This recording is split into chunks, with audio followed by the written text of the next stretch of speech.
కిన్నెల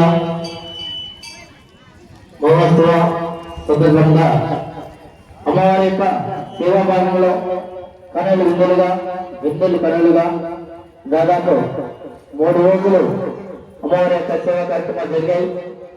మరి చివరి రోజున మొదటి రోజున తల్లి యొక్క ఊరేగింపు ఉత్సవంగా జరుగుతూ అమ్మవారి యొక్క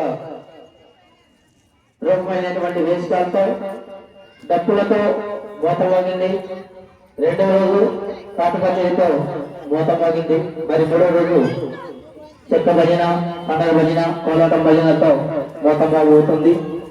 కాబట్టి ప్రతి ఒక్కరూ త్వరగా ఇచ్చేసి ఆ తల్లి చివరిగా ఒక్క నవ్వు నవ్వుతే మన కుటుంబాలన్నీ బాగుంటాయి.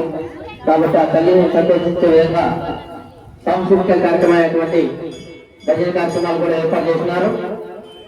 ఇంకొక హాఫ్ అన్ అవర్ వరకు తిమ్మయ్య గారి పల్లె పోరాటం భజనం, అదేవిధంగా మన వరకులు అయినటువంటి సుబ్రహ్మణ్య దాస్ గారు చిల్లపల్లె, అదేవిధంగా రమణ దాస్ గారు ఆల్ ఇండియా ఏడు ఆర్టిస్ట్ వారి యొక్క భజనం ఇచ్చేసింది. అదేవిధంగా